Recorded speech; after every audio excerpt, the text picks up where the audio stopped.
La Bible en un an, la 166e journée, le premier livre des rois, chapitre 15, verset 25, au chapitre 17, verset 24. Le livre des psaumes, chapitre 133, versets 1 à 3. Le livre des proverbes, chapitre 16, versets 24 et 25. L'épître de Paul aux Romains, chapitre 9, verset 19, au chapitre 10, verset 4.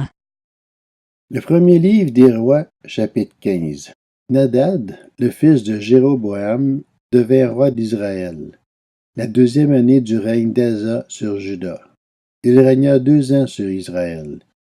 Il fit ce qui est mal aux yeux de l'Éternel, et il marcha sur la voie de son père, en se livrant au péché que celui-ci avait fait commettre à Israël.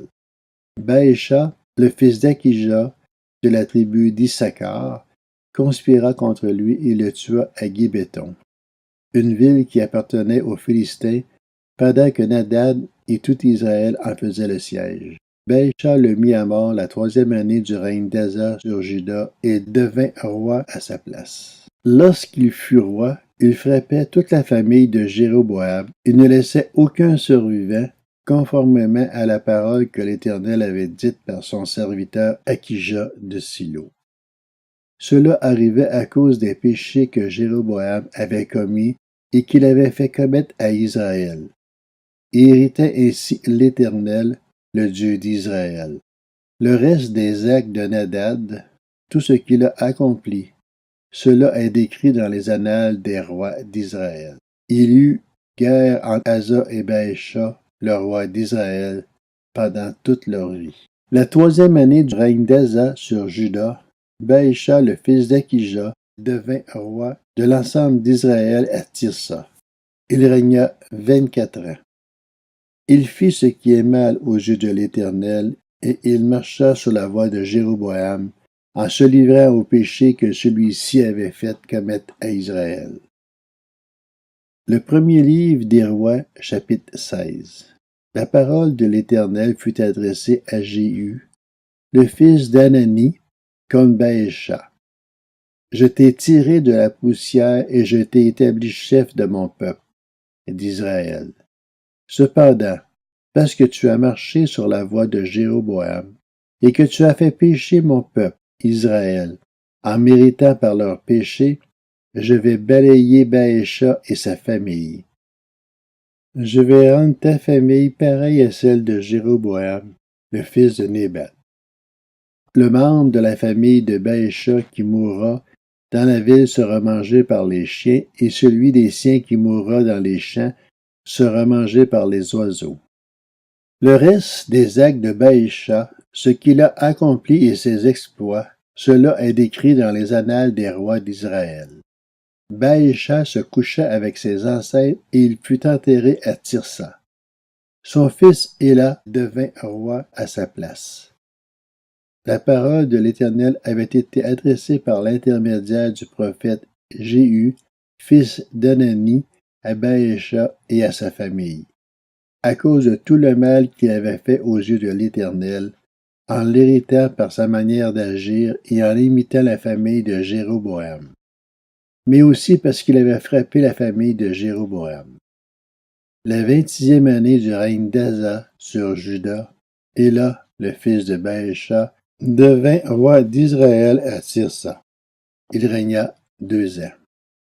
Son serviteur Zimri, qui commandait la moitié de ses chars, conspira contre lui.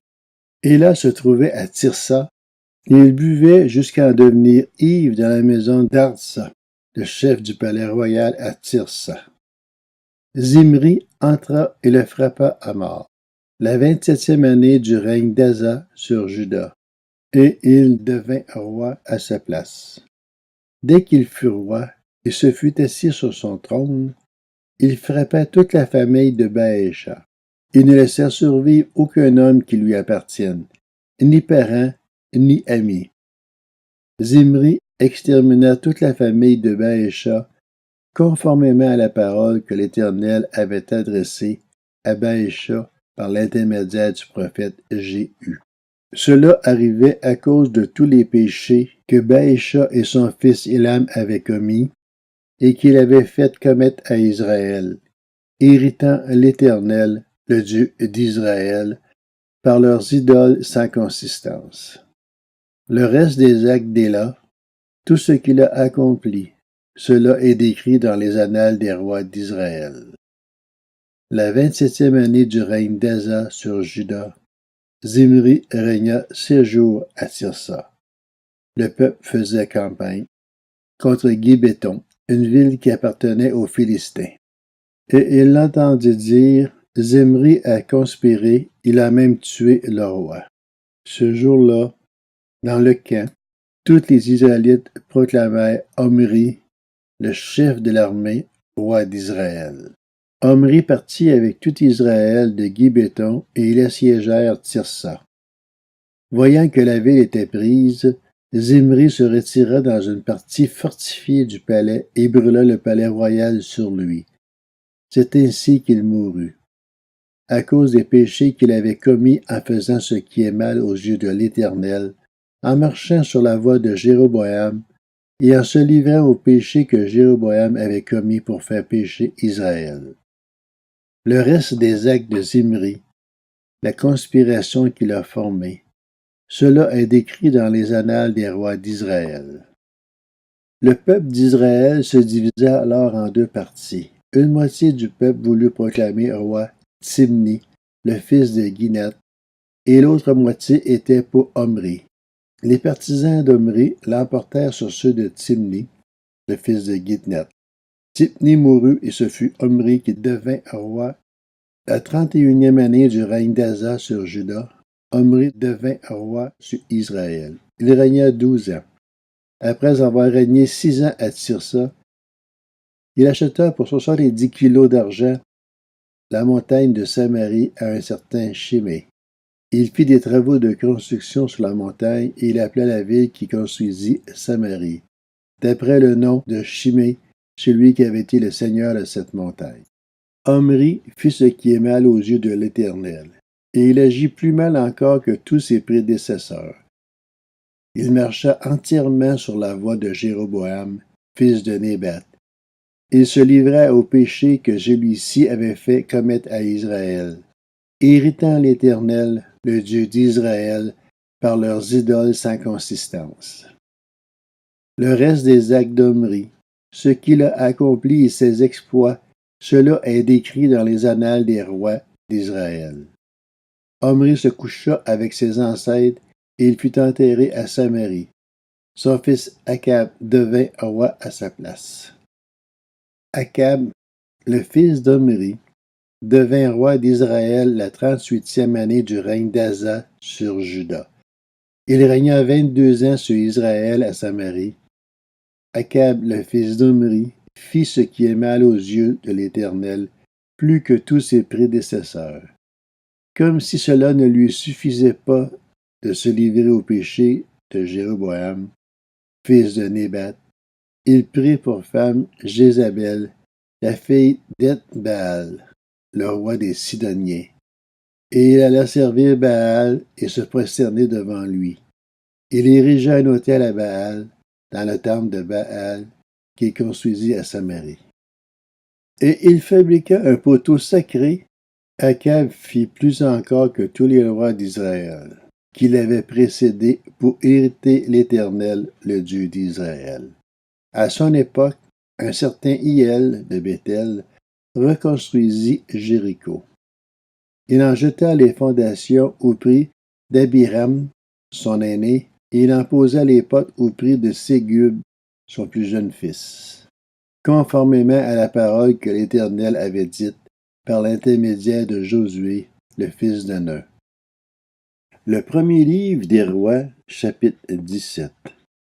Élie le Tisbite, l'un des habitants de Galaad, dit à Akab, l'Éternel, le Dieu d'Israël, dont je suis le serviteur, est vivant.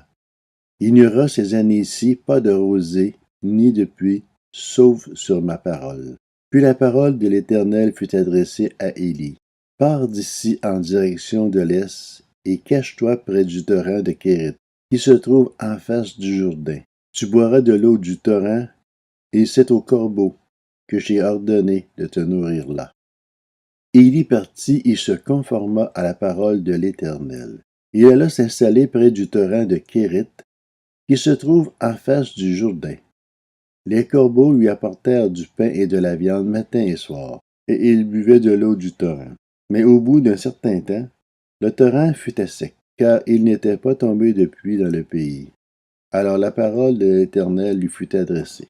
Lève-toi, va à Sarepta, qui appartient au territoire de Sidon, et installe-toi là. J'y ai ordonné à une femme, veuve, de te nourrir. Il se leva et partit à Sarepta. En arrivant à l'entrée de la ville, il y vit une femme veuve en train de ramasser du bois. Il l'appela et dit, « Je t'en prie, va me chercher un peu d'eau dans une cruche, afin que je boive. » Et elle alla en chercher. Il l'appela de nouveau et dit, « Je t'en prie, apporte-moi un morceau de pain dans ta main. » Et elle répondit, « L'Éternel, ton Dieu est vivant. Je n'ai rien de cuit, je n'ai qu'une poignée de farine dans un pot et un peu d'huile dans une cruche. Je suis en train de ramasser 2 morceaux de bois, puis je rentrerai, et je préparerai cela pour mon fils et pour moi. Nous le mangerons, après quoi nous mourrons. » Élie lui dit, « N'aie pas peur, rentre et fais comme tu l'as dit. Seulement, prépare-moi d'abord avec cela un petit gâteau et apporte-le-moi. Ensuite tu en feras pour ton fils et pour toi. En effet, voici ce que dit l'Éternel, le Dieu d'Israël. La farine qui est dans le pot ne manquera pas, et l'huile qui est dans la cruche ne diminuera pas, jusqu'au jour où l'Éternel fera tomber de la pluie sur le pays. » Elle partit et se conforma à la parole d'Élie, et pendant longtemps elle eut de quoi manger, ainsi que sa famille et Élie. La farine qui était dans le pot ne manqua pas, et l'huile qui était dans la cruche ne diminua pas, conformément à la parole que l'Éternel avait prononcée par l'intermédiaire d'Élie. Après ces événements, le fils de cette maîtresse de maison tomba malade. Sa maladie fut si violente qu'il cessa de respirer. La femme dit alors à Élie, « Que me veux-tu, homme de Dieu? Es-tu venu chez moi pour rappeler le souvenir de ma faute et pour faire mourir mon fils? » Il lui répondit, « Donne-moi ton fils. » Et il le prit des bras de la femme, le monta dans la chambre à l'étage où il logeait et le coucha sur son lit. Puis il fit appel à l'Éternel et dit, « Éternel, mon Dieu, est-ce que tu vas faire du mal au point de faire mourir son fils, même à cette veuve qui m'a accueilli chez elle? » Puis il s'étendit 3 fois sur l'enfant, fit appel à l'Éternel et dit, « Éternel, mon Dieu, je t'en prie, que l'âme de cet enfant revienne en lui. » L'Éternel écouta Élie. L'âme de l'enfant revient en lui, et il retrouva la vie. Élie prit l'enfant, le descendit de la chambre jusque dans la maison et le donna à sa mère en lui disant, « Vois, ton fils est vivant. » La femme dit alors à Élie, « Je reconnais maintenant que tu es un homme de Dieu, et que la parole de l'Éternel dans ta bouche est vraie. » Le livre des Psaumes, chapitre 133. Chant des montées de David. Oh, qu'il est agréable, qu'il est doux pour des frères de demeurer ensemble. C'est comme l'huile précieuse versée sur la tête qui descend sur la barbe d'Aaron et sur le col de ses vêtements. C'est comme la rosée de l'Hermon qui descend sur les hauteurs de Sion. En effet, c'est là que l'Éternel envoie la bénédiction, la vie pour l'éternité. Le livre des Proverbes, chapitre 16. Les paroles agréables sont un rayon de miel. Elles sont douces pour l'âme et porteuses de guérison pour le corps. La voie qui paraît droite à un homme peut finalement conduire à la mort. L'Épître aux Romains, chapitre 9. Tu me diras, pourquoi fait-il donc encore des reproches? Qui peut en effet résister à sa volonté? Mais toi, homme, qui es-tu pour rentrer en contestation avec Dieu? L'objet dira-t-il à celui qui l'a façonné, pourquoi m'as-tu fait ainsi? Le potier n'est-il pas le maître de l'argile pour faire avec la même pâte un ustensile d'un usage noble et un ustensile d'un usage méprisable?